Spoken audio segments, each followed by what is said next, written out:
হয় না। ইংরেজি ক্যালেন্ডারও 12 মাসে 1 বছর, বাংলা ক্যালেন্ডারও 12 মাসে 1 বছর। এই যে 12 মাসে 1 বছর ক্যালেন্ডারের সিস্টেম, 30 দিনে 1 মাস, ইংরেজি বা বাংলা ক্যালেন্ডার আবিষ্কার করেছে মানুষ।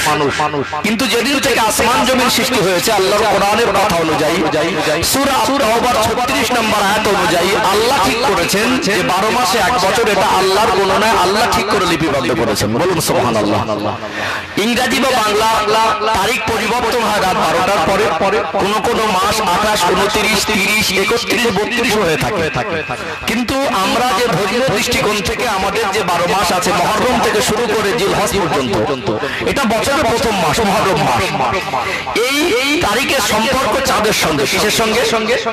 চাঁদের সঙ্গে। চাঁদ উদয় হয়, অস্তমিত যায়, অটোমেটিক তারিখটা পাল্টে যায়। শরীয়তের দৃষ্টিকোণে তারিখ পরিবর্তন হয় সন্ধ্যা থেকে। তার মানে চাঁদ অস্তমিত চলে গেলে নতুন চাঁদ উদয় হয় সন্ধ্যার পরে, অর্থাৎ তারিখ পরিবর্তন হয় মাগরিবের রক্ত এসে গেল, মানে তারিখ পরিবর্তন হয়ে গেল। এই শরীয়তের দৃষ্টিকোণ থেকে আমাদের 12 মাসে 1 বছর। এই 12 মাসে 1 বছরের মধ্যে আল্লাহর বিধান অনুযায়ী 4টে মাস, এটা সম্মানিত মাস। আল্লাহ কোরআন শরীফে বলছেন মিনহা আরবাতুন হুরুম, এর ভিতরে 4টে মাস হলো অতি সম্মানিত মাস, এবং রমাদানুল মুবারক মাস এটা একটা স্পেশাল সম্মানিত মাস। এছাড়াও 4টে মাস সম্মানিত মাস। এই 4টে মাস হলো আপনার জিলকদ, জিলহজ এবং মুহররম। আরেকটি মাস হলো রজব মাস। এই 4টে মাসের ভিতরে আবার একটি মাস সম্মানী মাস, সেটা হলো শাহরুল্লাহিল মুহররম। আল্লাহ বলছেন এই মুহররম মাসকে আল্লাহ বেশি সম্মানিত করেছেন। নবী বলছেন এটা আল্লাহর মাস, শাহরুল্লাহিল মুহররম। এই মাসের 10 তারিখের দিনটা অতি গুরুত্বপূর্ণ। আল্লাহ প্রথম রহমতের পানি বর্ষণ করেছিলেন এই মাসের 10 তারিখে। আল্লাহ পৃথিবীকে সৃষ্টি করেছেন এই মাসের 10 তারিখে। নবী রাসূলদের জীবনের ঐতিহাসিক ঘটনা ঘটেছে মুহররম মাসের 10 তারিখে। আবার আল্লাহ পাক কিয়ামত করে দেবেন এই মুহররম মাসের 10 তারিখ। এই মাসটাই সম্মানিত মাস। এই মাসের 10 তারিখটাও একটা সম্মানিত দিন। অর্থাৎ এই মাসে নিজেকে গুনাহ থেকে পবিত্র রাখা, এই মাসে বেশি বেশি আল্লাহর ইবাদত করা। আর আপনারা এই মাসে একটা মাহফিল করেছেন, আল্লাহ পাক কবুল করেন, বলেন আল্লাহুম্মা আমিন। ঘটনাক্রমে এই গুরুত্বপূর্ণ মাসে আর ঠিক গুরুত্বপূর্ণ দিনে, যে দিনটাকে আল্লাহ পৃথিবীর ইতিহাসের শ্রেষ্ঠতম একটা অন্যতম দিন ঠিক করেছেন, সেই দিনে আল্লাহ নবীর নওয়াসা, জান্নাতি যুবকদের সরদার, আল্লাহ নবীর কলিজার টুকরা হযরত ইমাম হুসাইন রাদিয়াল্লাহু আনহু সহ তার সাথী সঙ্গীদেরকে কারবালা নামক প্রান্তরে শহীদ করা হয়েছিল। অর্থাৎ এটা এই করুণ ঘটনা আমাদের হৃদয়কে একবার করে কাঁদিয়ে দেয়। অর্থাৎ তার লড়াইটা ছিল হকের জন্য, ন্যায়ের জন্য। অনেক বিস্তারিত আলোচনা তারা শুনেছেন। চলুন আমি একটু আখিরাত সম্পর্কে এবং যদি সম্ভব হয় শেষের দিকে কিছু আমি কারবালার ঘটনার শিক্ষা সম্পর্কে আপনাদের দিকে একটু আগে আসবো ইনশাআল্লাহ। ধাপে ধাপে আগে বাড়ি। আমি খুতবার ভিতরে কোরআন শরীফ থেকে একটি আয়াত তেলাওয়াত করেছি, তার সাথে সাথে আমি রাসূল পাকের পবিত্র জবানে বর্ণিত অগণিত হাদিস থেকে ছোট্ট একটি হাদিসের টুকরা পেশ করেছি। এই আয়াত এবং হাদিসকে সামনে রেখে একটু আলোচনা আগে বাড়াই। আর খুব বেশি রাত হবে না, 12:30 পর্যন্ত শেষ করার ইচ্ছা আছে। আপনারা যারা সময় নষ্ট করছেন, আমি আরেকবার আহ্বান করছি সকলে মজলিসে চলে আসেন। সোনার মানিকেরা, নওজোয়ান তরুণেরা, ও সোনার মায়েরা, যুবকেরা, আব্বার মায়েরা, আল্লাহ দয়াময় পবিত্র কালাম কোরআনুল কারীমের 30 নম্বর পারা সূরাতুল জিলজালের মধ্যে জানিয়ে দিলেন, ইয়াউমা ইযিন তুহাদ্দিসু আখবারাহা বিআন্না রাব্বাকা আওহা লাহা।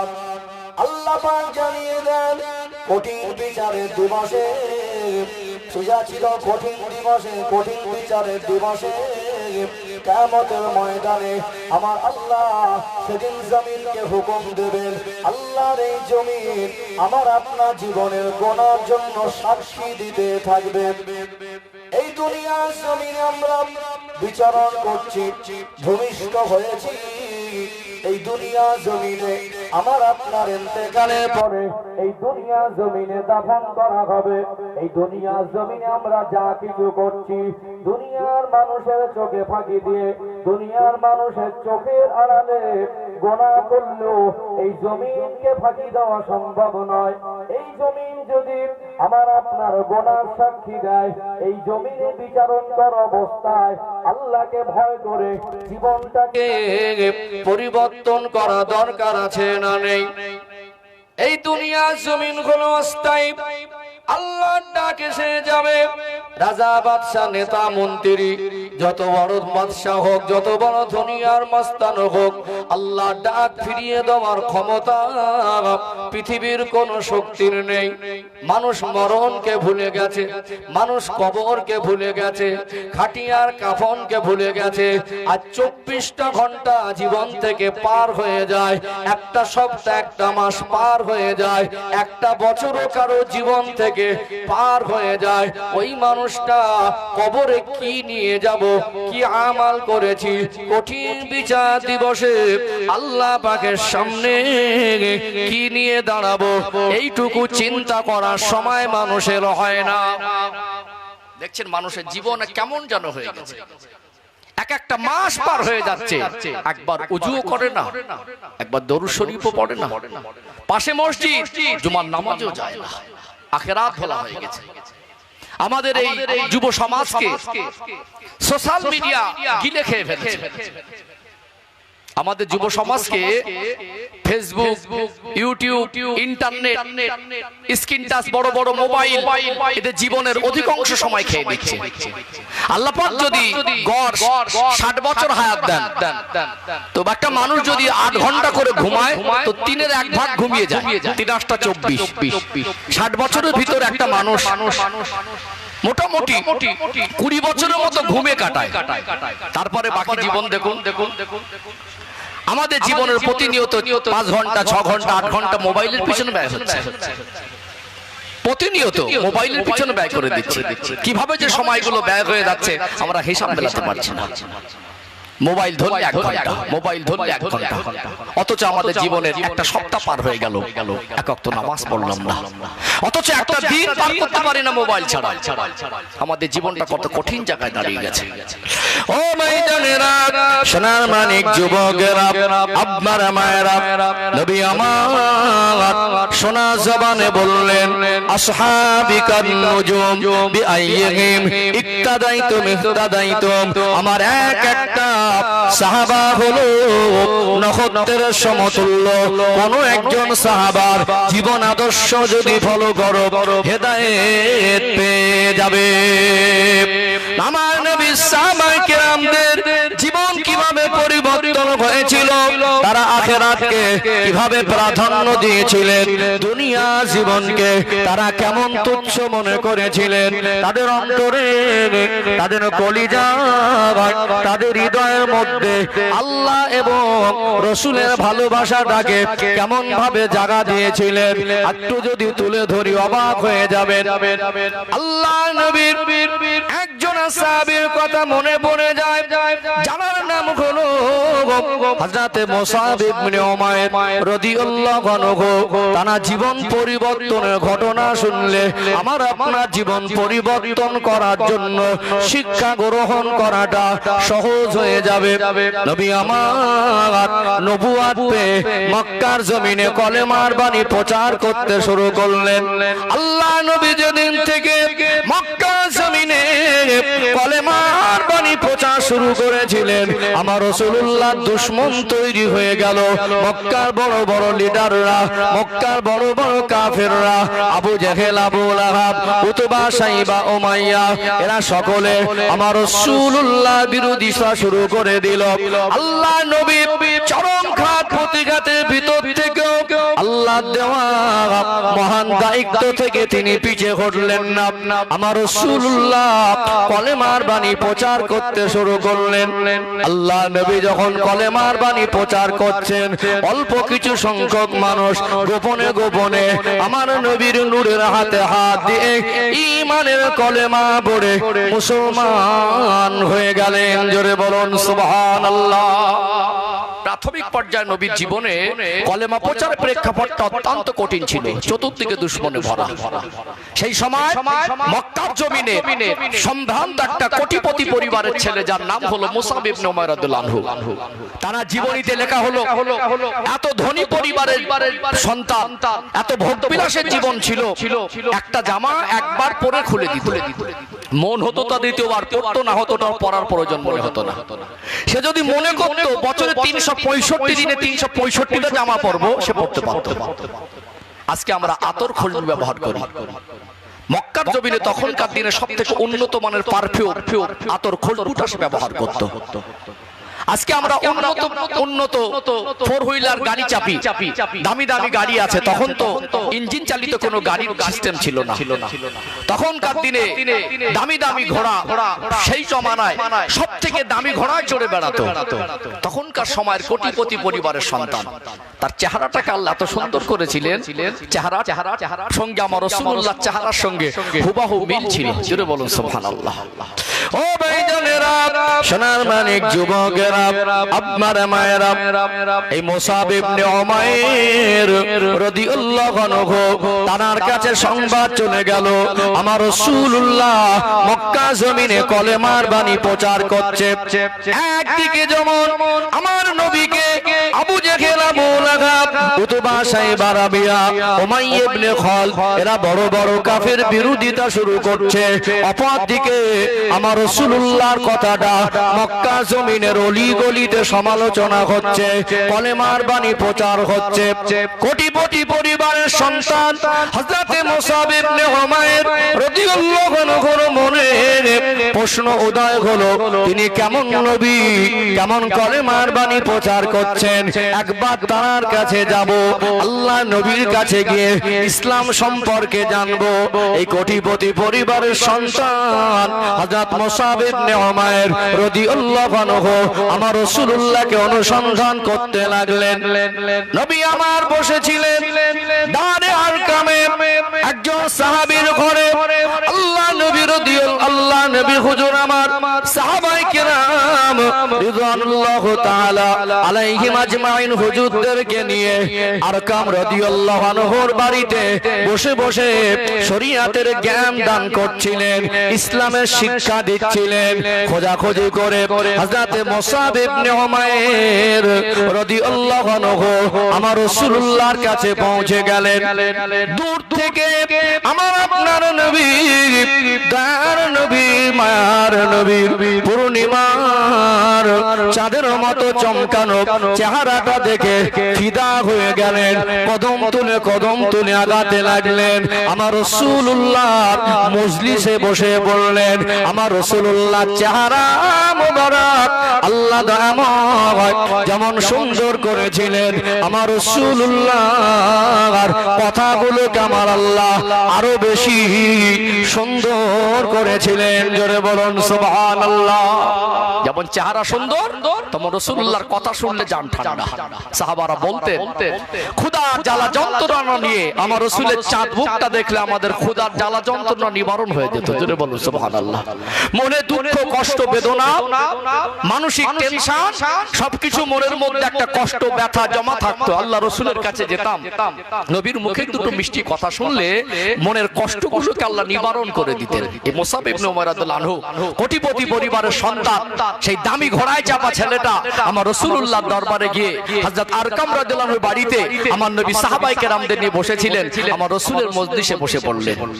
আমার আপনার নবী, দয়ার নবী, মায়ার নবী, পূর্ণিমার চাঁদের মতো চমকানো চেহারা দিকে তাকিয়ে আমার রাসূলুল্লাহ জবানের কথাগুলো শুনতে লাগলেন। আল্লাহ নবী চাঁদ মুখের পানে তাকিয়ে একভাবে দেখতে লাগলেন। আমার আল্লাহ হযরত মুসাব ইবনে উমাইর রাদিয়াল্লাহু আনহুর অন্তরের হৃদয়ে ঈমানের নূর দান করেছিলেন। জোরে বলুন সুবহানাল্লাহ। আর থাকতে পারলেন না, মনে মনে ভাবে আমার রাসূলকে কেন মক্কার মানুষ বিরোধী করে? আবু জেহেল কেন এমন একটা মানুষকে পাগল বলে, যার কথা শুনে তো পাগলের মতো মনে হয় না, যার চেহারা দেখলে ক্ষুধার জ্বালা যন্ত্রণা নিবারণ হয়ে যায়। আল্লাহ নবী যে সত্যিকারে নবী হযরত মুসাব ইবনে উমাইর রাদিয়াল্লাহু আনহু তিনি বুঝতে পেরে গেলেন, আর থাকতে পারলেন না। আমার রাসূলকে বলেন, ইয়া রাসূলুল্লাহ, ইয়া হাবিবাল্লাহ, আমি মুসাব ইবনে উমাইর, আপনি আমাকে মুসলমান বানিয়ে দেন। আল্লাহ নবীর দিকে হাতটা বাড়িয়ে দিলেন। আমার রাসূলুল্লাহ নূরের হাতে হাত দিয়ে ঈমানের কলেমা পড়ে মুসলমান হয়ে গেলেন। জোরে বলেন না সুবহানাল্লাহ। এখন একটা মানুষ যদি কলেমা পড়ে তার জীবনের তো পরিবর্তন আসবে, আসবে না? কথায়, চাল চলনে, আদর্শে আল্লাহ রাসূলের আদর্শ বাস্তবায়ন হচ্ছে। খবর হয়ে গেল মুসাব ইবনে উমাইর রাদিয়াল্লাহু আনহু কলেমা পড়ে মুসলমান হয়েছে। দেখবেন আজকে সমাজে একটা গরিবের সন্তান যদি কিছু করে না, সবাই চোখ তোলে, কিন্তু ধনী লোকের সন্তান, প্রভাবশালী ঘরের সন্তান যদি কিছু করে, সেখানে চোখ তুলতে গেলে মানুষ ভাবে না। এখন নরম পেলে একটু চেপে ধরার চেষ্টা করে। খবর হলো মানুষ মনে করছে এই দেখ, ওই ছেলেটা তো কোটিপতি ঘরের ছেলে। এখন ওকে ডাইরেক্ট কিছু বললে ওর আব্বার অনেক পয়সা, অনেক প্রভাব, এখন অনেক বড় বড় নেতাকে তার কাছে হাত, ওকে সেইভাবে আঘাত না করে ওর আব্বার কাছে বলা হোক। এখন একটা সমাজের একটা যোগাযোগ, আত্মমর্যাদার একটা ব্যাপার আছে।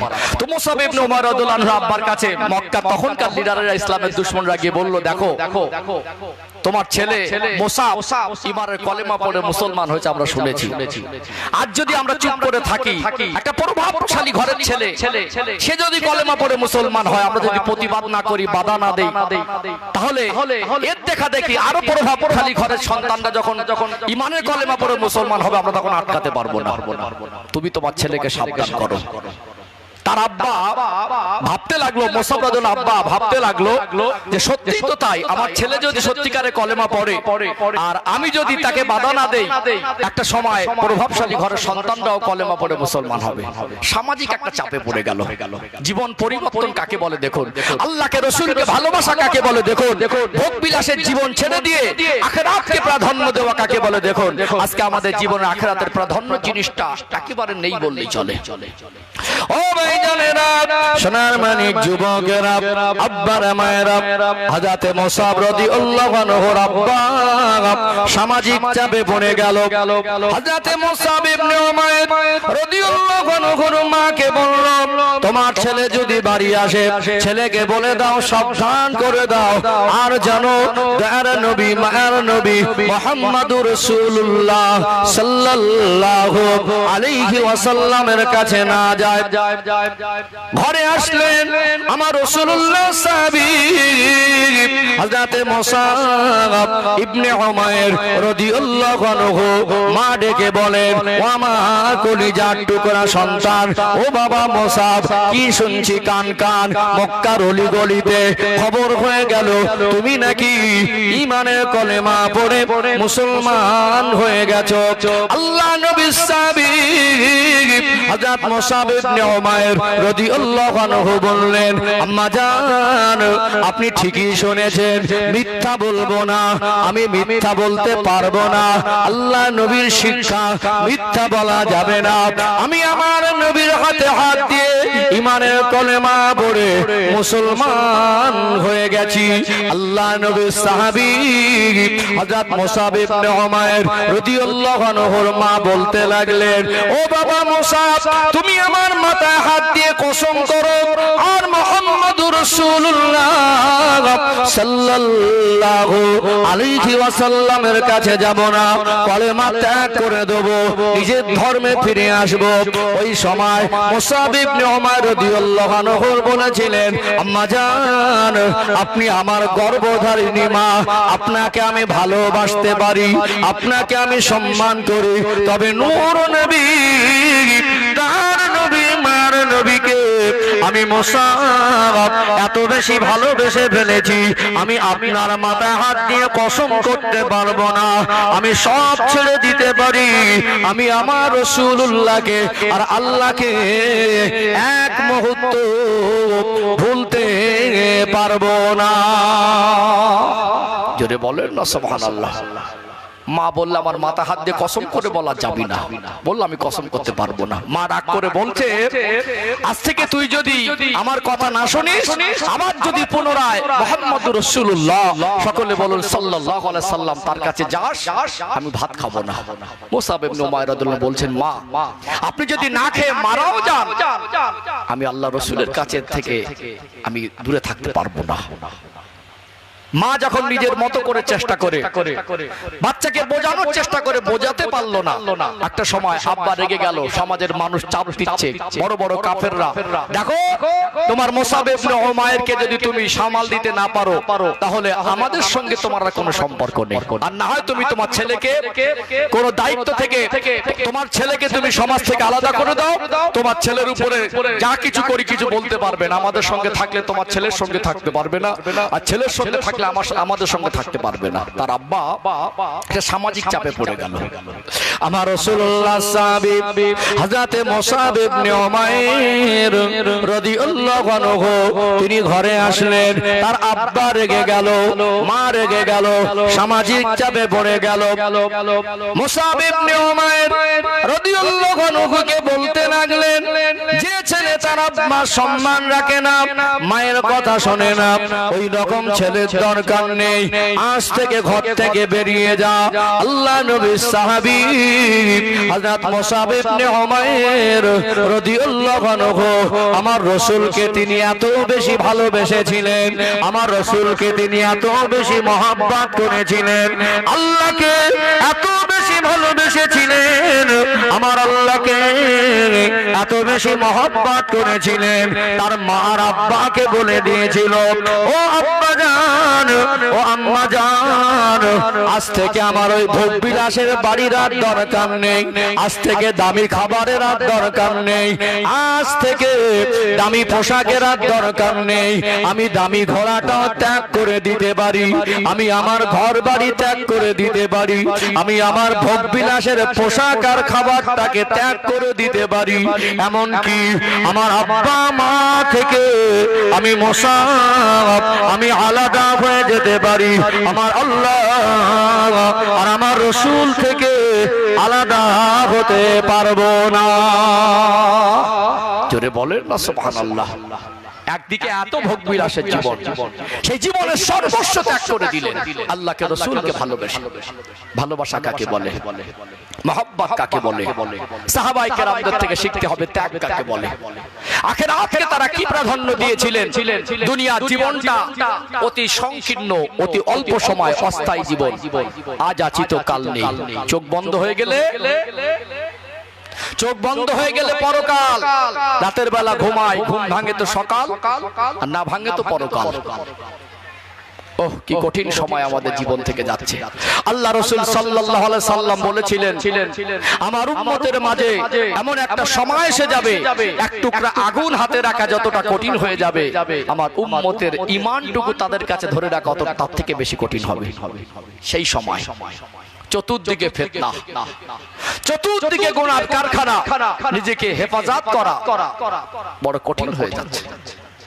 সাহাবাদের জীবন দেখুন, আল্লাহ ওয়ালা জীবন, আল্লাহ রাসূলের ভালোবাসার জীবন, সর্বস্ব ত্যাগ করে দিলেন। চতুর্দিকে মুসাব ইবনে উমাইর রাদিয়াল্লাহু আনহু দুশমন তৈরি হয়ে গেল, এমনকি যদি তাকে মেরেও ফেলা দেওয়া হয়, তার আব্বা সমাজে গলা উঁচু করে বলে দিল, যে ছেলে আমার কথা শোনে না আমি তাকে ঘর থেকে বার করে দিয়েছি, ও আমার ছেলে না, সর্বস্ব ত্যাগ করে বেরিয়ে গেলেন। আমার রাসূলুল্লাহ সাহাবী হযরত মুসাব ইবনে উমাইর রাদিয়াল্লাহু আনহু শুধু পরনে একটা মাত্র পোশাক, আমার রাসূলুল্লাহর কাছে চলে গেলেন, কাঁদতে কাঁদতে হাজির হয়ে গেলেন। আসসালামু আলাইকা ইয়া রাসূলুল্লাহ, আসসালামু আলাইকা ইয়া হাবিবাল্লাহ। আল্লাহ নবীকে সালাম দিয়ে বললেন, ইয়া রাসূলুল্লাহ, ইয়া হাবিবাল্লাহ, আমি মুসাব সর্বস্ব ত্যাগ করে আপনার ভালোবাসায় চলে এসেছি। ইয়া রাসূলুল্লাহ, ইয়া হাবিবাল্লাহ, চতুর্দিকে আমার দুশমনে ভরা, ওরা আমায় জানে মেরে দিতে পারে। আল্লাহ নবী ওই সময় দেখলেন সাহাবায়ে কেরামদের উপরে অনেক কঠিন জুলুম অত্যাচার হচ্ছে। আমার রাসূলুল্লাহ কিছু সাহাবায়ে কেরামদেরকে শহীদ করে দেওয়া হয়েছে। আমার নবী তখন সাহাবায়ে কেরামদের জুলুম অত্যাচার দেখে আর সহ্য করতে পারলেন না। আমার রাসূলুল্লাহ গোপনে গোপনে কিছু সাহাবায়ে কেরামদের ডাকলেন, ও বাবা সাহাবীরা, আমার সাহাবায়ে কেরামেরা, আমরা সংখ্যা অতি কম, ওদের মোকাবেলা করার মতো শক্তি এখন আমাদের সঞ্চয় হয়নি। আমার সামনে আমার সাহাবায়ে কেরামদের কষ্ট দেয়, তাদের শহীদ করে দেয়, আমি রাসূলুল্লাহ সহ্য করতে পারি না। ওরা পরিকল্পনা করেছে আমার সাহাবাদেরকে জানে মিটিয়ে দেবে। এই মুহূর্তে মক্কা জমিনটা তোমাদের জন্য নিরাপদ নয়, এই মুহূর্তে মক্কা জমিনে থাকাটা তোমাদের জন্য মনে হয় ঠিক হবে না। তোমাদেরকে যদি শহীদ করে দেয় আমি রাসূলুল্লাহ বড় কষ্ট পেয়ে যাব। বাবারা চলে যান, আবিসিনিয়ায় চলে যান। আল্লাহ রাসূল হুজুর আমার 16 জনের মতো একটা কাফেলা তৈরি করে দিলেন, 12 জন পুরুষ আর 4 জন মতো মহিলা। আল্লাহ নবী বললেন আপনারা চলে যান, আবিসিনিয়া হিজরত করে চলে যান। এই 16 জনের মধ্যে একজন ছিলেন হযরত মুসাব ইবনে উমাইর রাদিয়াল্লাহু আনহু, একটা সম্ভ্রান্ত পরিবারের কোটিপতি এরকম একজন মানুষ, ধনাঢ্য ব্যক্তি, অনেক মাল সম্পদ তার ছিল। তার বাপ সেই জামানার অন্যতম ধনী, ভোগবিলাসে জীবন ছেড়ে ইমানের কলেমা পড়ে আমার আল্লাহকে রাসূলকে ভালোবেসে জীবন পরিবর্তন করলেন। আর আল্লাহ রাসূলের হুকুম নিয়ে আজ তার জন্মভূমি ছেড়ে হিজরত করে আবিসিনিয়ায় যেতে হচ্ছে। সেখানে জীবনে যায়নি, কোথায় খাবে, কি খাবে আর কোথায় থাকবে তার কোনো নিশ্চয়তা নেই। আমার রাসূলুল্লাহর কথা শুনে এই 16 জনের কাফেলা মক্কার জমিন ছেড়ে হিজরত করে আবিসিনিয়ায় চলে গিয়েছিল। ও ভাইজানেরা, সোনামানিক যুবকেরা, আব্বারা মায়েরা, সেখানে দীর্ঘদিন অতিবাহিত হয়ে গেল। মক্কায় পরিবেশ কিছুটা স্বাভাবিক হলো, যদিও জুলুম অত্যাচার কমে না। আল্লাহ নবীকে কয়েকদিন শুধু নয়, দীর্ঘ কয়েকদিন হয়ে গেল আমার রাসূলুল্লাহ চাঁদ মুখটা দেখতে পায় নাই।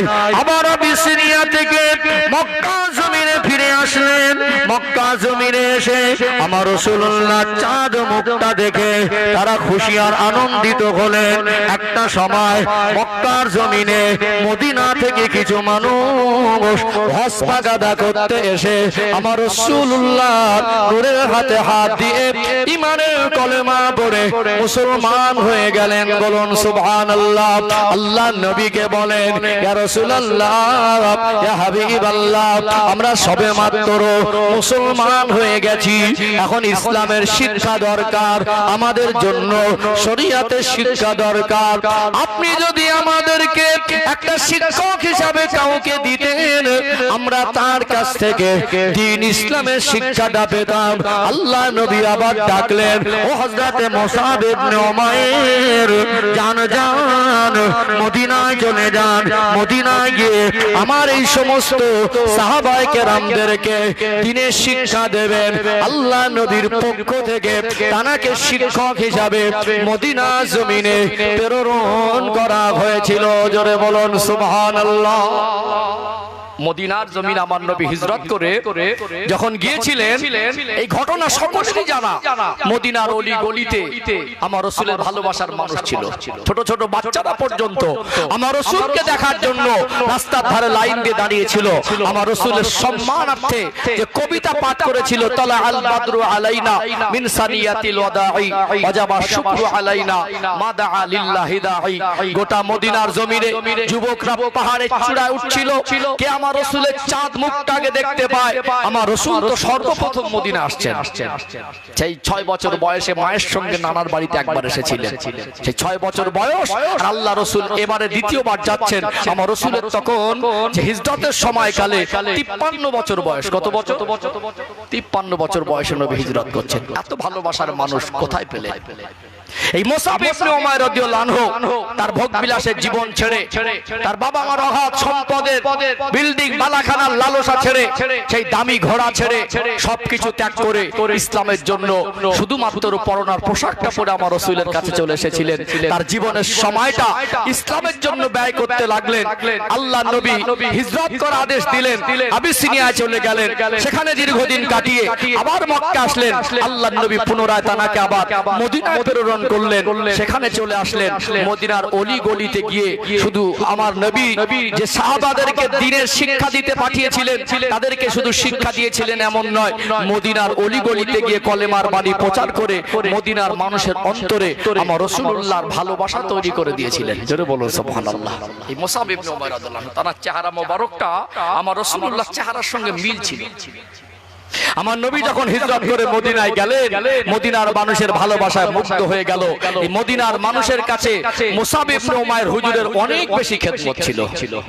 ও ভাইজানেরা, সোনার মানিক যুবকেরা, আব্বার মায়েরা, জীবন পরিবর্তন কাকে বলে, আল্লাহকে মানা কাকে বলে, রাসূলকে মানা কাকে বলে, সেই ভোগ বিলাসের জীবন ছেড়ে দিয়ে মুসাব ইবনে উমাইর রাদিয়াল্লাহু আনহু তিনি পরনে তালি দেওয়া ছেঁড়া পোশাকটা পরিধান করতেন।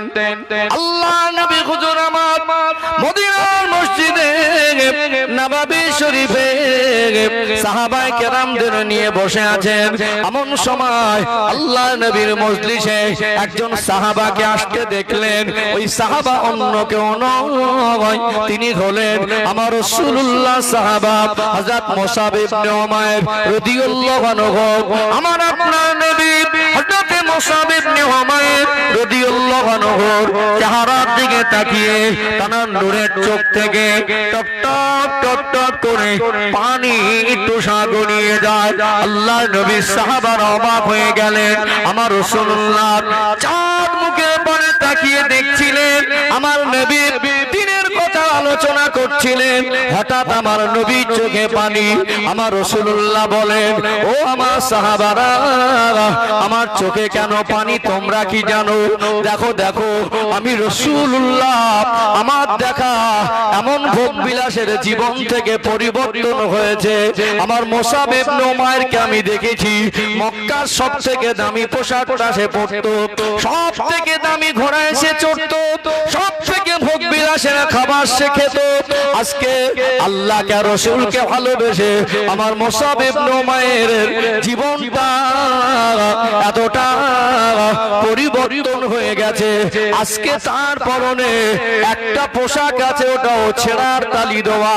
আল্লাহকে রাসূলকে ভালোবেসে তার জীবনটাকে পরিবর্তন করে নিয়েছিলেন। জোরে বলেন না সুবহানাল্লাহ। দ্বিতীয় যুদ্ধ হয়েছিল, ওই যুদ্ধটার নাম হলো উহুদের যুদ্ধ। উহুদের যুদ্ধে মুসাব ইবনে উমাইর রাদিয়াল্লাহু আনহু তিনি শহীদ হয়েছিলেন। মুসাব ইবনে উমাইর রাদিয়াল্লাহু আনহুর লাশ মোবারক যখন আমার রাসূলুল্লাহর সামনে আনা হলো, আমার রাসূলুল্লাহ দেখছেন পরনে পোশাকটা আছে, সে পোশাকটা দিয়ে শরীরটা পুরো ঢাকে না।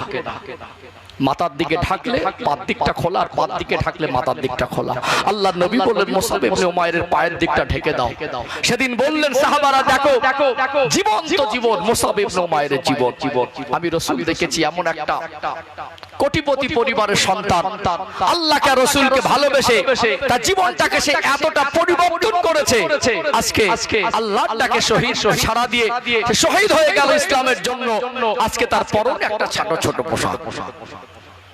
চাইলে সে ভোগ বিলাসের জীবন যাপন করতে পারত, চাইলে সে দুনিয়ার ভোগ বিলাসে মত্ত হয়ে থাকতে পারত। পৃথিবীর মানুষকে মেসেজ দিলেন, দুনিয়া জীবনটা আসল জীবন নয়। দুনিয়া জীবনটা ভোগ বিলাসের জীবনে, আখিরাত ভোলা হওয়াটা সফলতার জীবন নয়। আজকে দিনে আল্লাহ আমাদের সুখ শান্তি অভাব অনাটন মুক্ত জীবন দিয়ে আল্লাহ আমাদের অন্তত শান্তিতে থাকার মতো জীবন দিয়েছেন। আজকে মানুষের কাছে হাত পেতে খেতে হয় না, কখনো একটু ধারতে না হলেও চলে যায়। কিন্তু আমাদের ঘরগুলো আস্তে আস্তে পরিবর্তন হলো, আমাদের রাস্তাঘাটগুলো পরিবর্তন হলো, জামা কাপড়গুলো পরিবর্তন হলো, শুধুমাত্র জীবনটাকে আমরা পরিবর্তন করতে পারলাম না। বেনামাজিটা বেনামাজি থেকেই গেল, সুদখোরটা সুদখোর থেকেই গেল। বর্তমান সময়ে আমাদের কমিউনিটির ভিতরে এত পরিমাণে সুদের ব্যবসা বেড়েছে, ধারণার বাইরে। ভাবতে অবাক লাগে, এমন এমন ভদ্রলোক সুদের ব্যবসা খুলে বসেছে, চেহারা দেখে বোঝার উপায় নেই। এবং সুদের পার্সেন্টেজটা এত বেশি যেটা পরিকল্পনার বাইরে। একটা গরিব মানুষকে ৭,০০০ টাকা সুদ দিচ্ছে, ১ বছর পরে ১,২০,০০০ টাকা হয়ে গেছে। বিশ্বাস হয় না মনে হয় নাকি? একজন গরিব মানুষ 10,000 টাকা সুদ নিয়েছে। কত? 10,000 টাকায় প্রত্যেক মাসে 3,000, এক বছরে 36,000 টাকা দিয়েছে। 10,000 টাকাটা রুটি। মসজিদ গুলো সব মার্বেল, এসি। বাইরে যখন বেরোই, বেইবাড়ি যখন যায়, জামা কাপড় দেখে মনে হবে লোকটা খুব ভদ্র, কিন্তু ভিতরের কর্মকাণ্ডগুলো এত জঘন্য। মানুষটা তো রাখে রাত ফলা হয়ে গেছে, ওর অন্তরে হৃদয়ে আল্লাহর ভয় জিনিসটা এত দূরে সরে গেছে, দুনিয়ার মায়া এতটা বেশি জড়িয়ে গেছে, শয়তানের ধোঁকায় এতটাই জড়িয়ে গেছে, কবরের কথা আর মনে করে না। একটা মানুষ কি করে এতটা চরম পর্যায়ে পৌঁছাতে পারে? একটা মানুষ কি করে এতটা মারাত্মক পর্যায়ে পৌঁছাতে পারে যে গরিব মানুষদের প্রতি তার সামান্য দয়া মায়া বলে কিছু নেই? এগুলো তো গরিবকে ফাঁদে ফেলা, বিপদে ফেলা। আর ইদানিং একেবারে যুব সমাজকে দেখবেন সব গাঁজায় মশগুল হয়ে গেছে। কি একটা কঠিন নেশা আমাদের সমাজে, মানে এগুলো তো একটু গোপনে গোপনে চলে, এগুলো একটু গোপনে গোপনে চলে। সব গ্যাং হয়ে গেছে। আধ বয়সী মানুষের একটা গ্যাং, জওয়ানদের একটা গ্যাং, আবার তরুণদের আর একটা গ্যাং।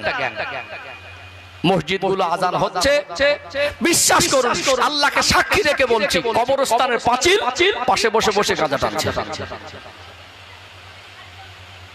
কোথায় পৌঁছে গেছি? আমরা কবে সচেতন হব? কবরস্থানের পাঁচিল পাশে বসে বসে গেম খেলা চলছে। আমি নিজে গাড়ি থামিয়ে, রাতে চলি তো, নিজে গাড়ি থামিয়ে বললাম যে তোদের এই পাঁচিল কবরস্থান, এই যে কবরস্থানের পাঁচিল, তোদের এতটুকু একটু বিবেকে বাঁধে না, এখানে বসে তোরা খেলা করছিস। মানুষ কতটা হিংস্র হয়, মানুষ কতটা কঠিন হৃদয়ের হয়, মানুষ কতটা পাষাণ হয়, কতটা দুনিয়ার মধ্যে জড়িয়ে যায়, কতটা আখেরাত ভোলা হয়ে গেলে এরকম একটা কর্মকাণ্ড করতে পারে। আফসোস, আমরা গার্জেনরা সচেতন না। আমরা আমাদের ছেলেদের খাবার খাইয়েছি, পোশাক দিয়েছি, আমরা আমার ছেলেদেরকে ভালো ঘর বানিয়ে দিচ্ছি, কিন্তু আমরা আমাদের ছেলে মেয়েদেরকে ভালো শিক্ষা দিতে পারিনি। শুধু ভালো খাবার খাওয়ানো বাবা মার দায়িত্ব নয়। ছেলে আর মেয়ে যদি আবদার করে, আব্বা শুধু সবজি খেতে ভালো লাগে না, একটু গোশ হলে ভালো হয়, আব্বার কাছে টাকা না থাকলেও ধার করে অন্যের কাছে হাত পেতে মানুষের কাছে ঋণ করো, গোশতটা না খাওয়ালে আব্বার মনে শান্তি হয় না। কথা ঠিক না বেটি? ছেলে যদি বলে আব্বা একটা জামা লাগবে, 4 ঘন্টা 5 ঘন্টা রোদে কাজ করে, বাড়িতে ফেরে গেঞ্জিটা ঘামে ভিজে নিংড়ালে মনে হয় টপ টপ করে ঘাম বের হবে, ওই কষ্টের টাকা দিয়ে বাচ্চাকে একটা নতুন পোশাক পরিয়ে দিয়ে আব্বার কষ্টটা মনে হয় নিবারণ হয়ে যায়। আমরা এই কষ্টের টাকা দিয়ে তাদের পোশাক কিনে দিচ্ছি, কাছে টাকা না থাকলে ধার করে তাদেরকে ভালো মন্দ খাবার দিচ্ছি। আমরা কেউ চাই না আমাদের সন্তানরা নিরক্ষর থাক। এখন সরকারি স্কুলের লেখাপড়ার শিক্ষার মান ভালো না বলে আমরা সব বেসরকারি প্রাইভেট স্কুলে পড়াশোনা করাচ্ছি, কিন্তু এগুলো আমরা সচেতন। কিন্তু আমরা কি আমাদের সন্তানের ভিতরে আল্লাহ এবং রাসূলের ভালোবাসা তৈরি করতে পেরেছি? আমরা কি আমাদের সন্তানদের আচার আচরণের মধ্যে নবীর সুন্নাত জিন্দা করতে পেরেছি? আমরা আমাদের ঘরের ভিতরে কি শরীয়তের পরিবেশ বাস্তবায়ন করতে পেরেছি? না, পারিনি। ভালো হতে হবে। এই জীবন অস্থায়ী, চোখ বন্ধ হয়ে গেলে যতই কিছু আপন আর আমার মনে হয়, আমার আর আপন বলে তেমন কাউকে আর পাবেন না। মানুষ আজ মরে গেলে কাল দুদিন। কবরস্থানের ধারে যাবেন, মানুষগুলো মরে গেল, তারা জীবনের মতো চলে গেল, একটু কবর জিয়ারত করবেন। আজকে দিনে মানুষগুলো চলে যাচ্ছে টপ টপ করে। আগের দিনে মানুষ মারা গেলে বাড়িতে একটা শোকের ছায়া নেমে থাকতো, ছেলে বৌমা নাতি পোতা আল আওলাদ আত্মীয় স্বজন একটা কান্নার রোলে ভেসে যেত। এখন 4 দিনের দিন একটা খাওয়া দাওয়ার ব্যবস্থা করছে, সেখানে আনন্দ করে খাচ্ছে। দুপুরবেলা মাইয়েতে জানাজা হয়ে গেল, সন্ধ্যাবেলা বাড়ি থেকে খিলখিল করে হাসির আওয়াজ আসছে। আসে না? আসে না? আগেকার বৌমা গুলো কাঁদতো, মনে করতো যে নিজের মেয়ের থেকে বেশি কাঁদতো। আর এখনকার কিছু কিছু বৌমারা মনে করে বুড়োটা মরলেই মজাটা হালকা হবে। কি জীবন তৈরি করলাম আমরা! বাড়ির পরিবেশটাকে পরিবর্তন করতে হবে। সাহাবায়ে কেরামদের জীবন দেখবেন, তারা আল্লাহকে রাসূলকে ভালোবেসে তারা কিভাবে জীবনটাকে পরিবর্তন করেছিলেন। দুনিয়ায় তাদের জীবনটাকে তুচ্ছ মনে করেছিলেন, দুনিয়া কষ্ট করার জায়গা। যতটুকু আল্লাহ হায়াত দেন, নিজের জীবন পরিবর্তনের সাথে সাথে আমাদের সন্তানদের ছোট থেকে ডক্টর, মাস্টার, ব্যারিস্টার, ইঞ্জিনিয়ার করার স্বপ্ন থাকলেও আমরা তাদেরকে নামাজি হিসাবে গড়ে তুলবো। তাদের আদর্শের ভিতরে রাসূলুল্লাহর আদর্শ জীবিত করব। তারা সুন্নাতের আলোয় আলোকিত হবে, তাদের জীবনে সুন্নাত বাস্তবায়ন হবে। আমরা তাদেরকে কোরআন হাদিসের শিক্ষা শিক্ষিত করব। আমাদের ঘরের পরিবেশ যদি আমরা পরিবর্তন করতে না পারি, আমরা বছরে একবার জলসা দিয়ে হুজুর এনে সমাজ পরিবর্তন শুধু করে দেবো, এটা সম্ভব হবে না। আল্লাহ আমাদের বোঝার তৌফিক দান করেন, বলেন আল্লাহুম্মা আমিন। মাশাআল্লাহ, অনেক মানুষ এসে গেছেন, একটু তাকবীর দেন তো, নারে তাকবীর। মাশাআল্লাহ, আরেকটু প্রাণ ভরে আওয়াজ দেন, নারে তাকবীর।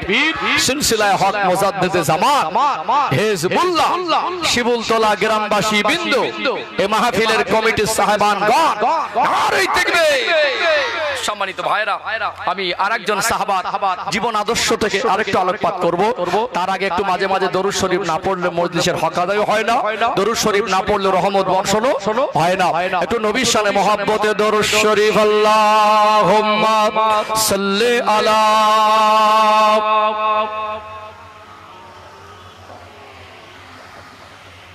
ওয়া আলা আলি সাইয়্যিদিনা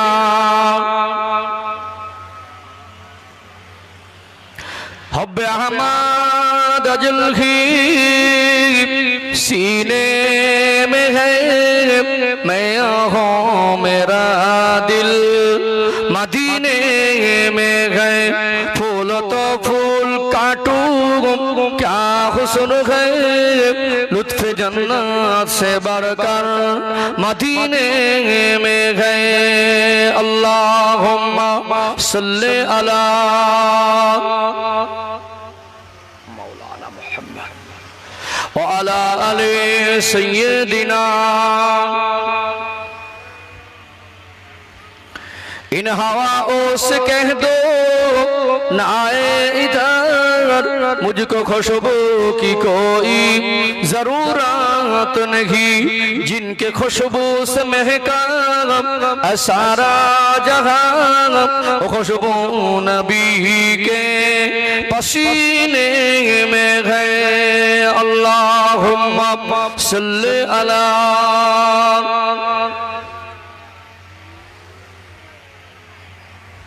व अला आले सय्यदिना। इन हवाओं से कह दो न आए इधर, मुझको खुशबू की कोई जरूरत नहीं, जिनके खुशबू से महका सारा जहां, खुशबू मदीने में मौजूद है। अल्लाहुम्मा सल्ली अला सय्यदिना मौलाना मुहम्मद व अला आले सय्यदिना। একটু জেগে করেন, লা ইলাহা ইল্লাল্লাহ, লা ইলাহা ইল্লাল্লাহ, লা ইলাহা ইল্লাল্লাহ মুহাম্মাদুর রাসূলুল্লাহ। আল্লাহুম্মা সাল্লি আলা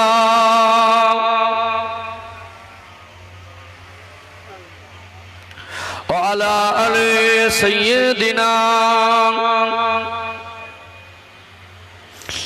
ও ভাইজানেরা, সোনার মানিক যুবকেরা, আব্বারা মায়েরা, আল্লাহ দয়াময় পবিত্র কালাম কোরআনুল কারীমের 29 নম্বর পারা শুরুতে সূরাতুল মুলকের 2 নম্বর আয়াতের ভিতরে স্পষ্ট করে জানিয়ে দিলেন, আল্লাযী খলাকাল মাউতা ওয়াল হায়াতা লিয়াবলুয়াকুম আইয়ুকুম আহসানু আমালা। আমি আল্লাহ হায়াত আর মওতকে এই জন্য সৃষ্টি করেছি আমি আল্লাহ মানুষকে পরীক্ষা করার জন্য লিয়াবলুয়াকুম আইয়ুকুম আহসানু আমালা তারা কতটুকু ভালো কাজ করে আসতে পারে এই দুনিয়া জীবনে আল্লাহ দয়াময় আমাকে আপনাকে পরীক্ষা করার জন্য পাঠিয়েছে সাহাবায়ে কেরামরা তারা আখিরাতের জীবন সেই জীবনকে প্রাধান্য দিয়েছিলেন আল্লাহ নবী হুজুর আমার মদিনার মসজিদে নববী শরীফে সাহাবায়ে কেরামদেরকে নিয়ে বসা হযরত জিবরাইল আমিন আলাইহিস সালাম আসলেন কোরআনুল কারীমের আয়াত নাজিল হয়ে গেল ওয়াসারিউ ইলা মাগফিরাতিন মির রাব্বিকুম ওয়া জান্নাতিন আরদুহাস সামাওয়াতু ওয়াল আরদু উইদ্দাত লিল মুত্তাকিন আল্লাহর নবী হুজুর আমার এই কোরআনুল কারীমের আয়াতটা সাহাবায়ে কেরামদের মাঝে শোনাতে লাগলেন ওয়াসারিউ ইলা মাগফিরাতিন মির রাব্বিকুম ছুটে ছুটে এসো ছুটে ছুটে এসো তোমার রবের ক্ষমার দিকে ওয়া জান্নাতিন আরদুহাস সামাওয়াতু ওয়াল আরদ শুধু আমার আল্লাহ দয়াময় তিনি ক্ষমা করবেন না আল্লাহ ক্ষমা করার পাশাপাশি আসমান আর জমিনের মাঝে যতটা খালি জায়গা আমার আল্লাহ কত বড় জান্নাত দান করে দেবেন জোরে বলুন সুবহানাল্লাহ সাহাবায়ে কেরামরা এই আয়াতে কারিমা শোনার সাথে সাথে খুশি জোয়ারে ভেসে গেলেন আল্লাহ নবীকে বলতে লাগলেন ইয়া রাসূলুল্লাহ ইয়া হাবিবাল্লাহ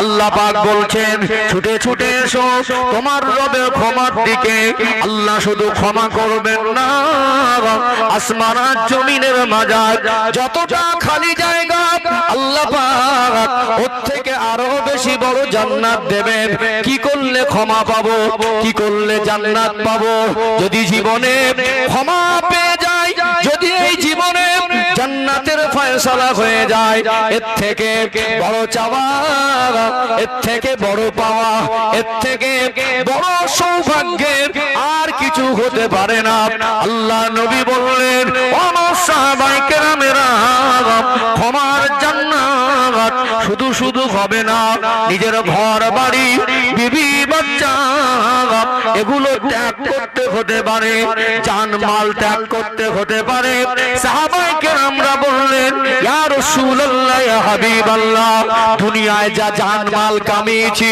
মরণের পরে কাফনের কাপড়ের ভিতরে কিছু নিয়ে যাওয়া যায় না দুনিয়ায় যত সম্পদ আছে মাল সম্পদ আত্মীয় স্বজন কেউ কবরের সঙ্গী হয় না ইয়া রাসূলুল্লাহ ইয়া হাবিবাল্লাহ যদি ক্ষমার জান্নাত পেতে গিয়ে বিবি বাচ্চা ছাড়তে হয় যদি ক্ষমার জান্নাত পেতে গিয়ে জানমালের প্রয়োজন হয় আল্লাহ আর রাসূলের সন্তুষ্ট করার জন্য সব রাসূলুল্লাহর কদমে কুরবান করে দেব আল্লাহ নবী বললেন ও বাবা সাহাবীরা শুধু জান নয় শুধু মাল নয় হতে পারে তোমাদের যে জীবন এই জীবনটুকু দিতে হবে সাহাবায়ে কেরামেরা বলেন ইয়া রাসূলুল্লাহ হাবিবাল্লাহ মরণ তো একদিন হবেই হবে যদি আল্লাহর জন্য হয় ইসলামের রক্ষার জন্য হয়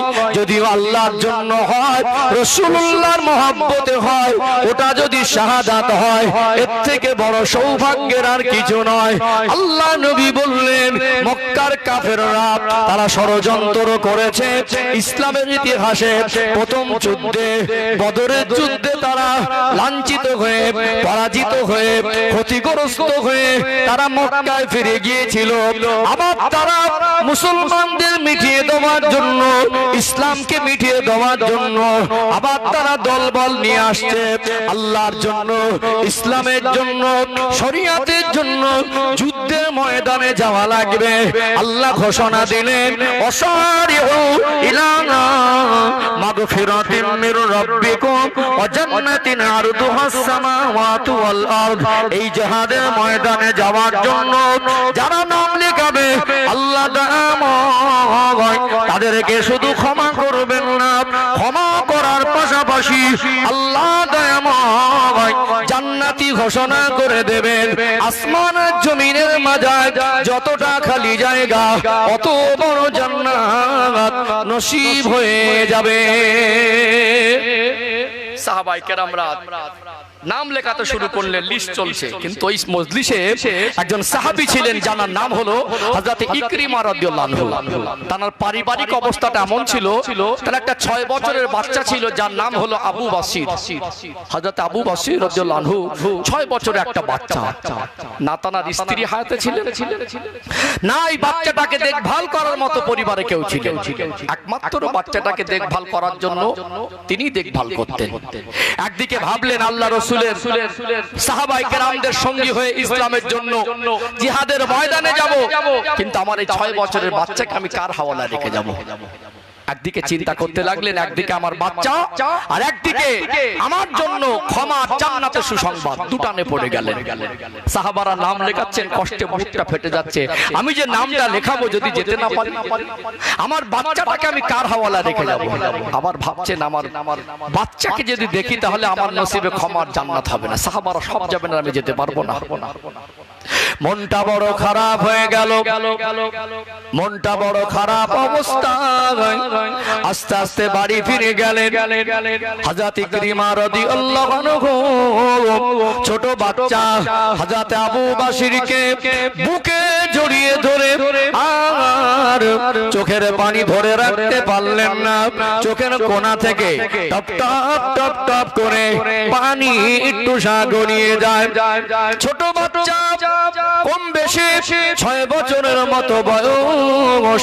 হযরত আবু বাসির রাদিয়াল্লাহু আনহু বলেন, ও আব্বা জান, প্রতিদিন আপনি মসজিদে নববী শরীফ থেকে বাড়ি ফেরেন, এমন করে তো কাঁদেন না, এমনি করে তো আপনার চোখে কোনোদিন পানি দেখি না। ওই 6 বছরের বাচ্চা চোখের পানি মুছিয়ে দেয়, আব্বাকে মিঠি মিঠি মুখে বলে, আব্বা আজকে আপনি কাঁদছেন কেন?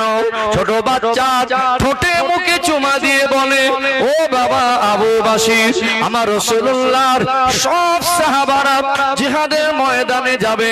এই জিহাদের ময়দানে যাওয়ার জন্য যারা নাম লেখাবে আল্লাহ শুধু ক্ষমা করবেন না, ক্ষমা করার পাশাপাশি আসমানের জমিনের মাঝে যতটা খালি জায়গা অত বড় জান্নাত নসিব করে দেবে। আজ আমি যেতে পারবো না, তোমাকে রেখে যেতে পারছি না, এই জন্য আমার চোখে পানি। ছোট বাচ্চাটার মনটা মন হয়ে গেল।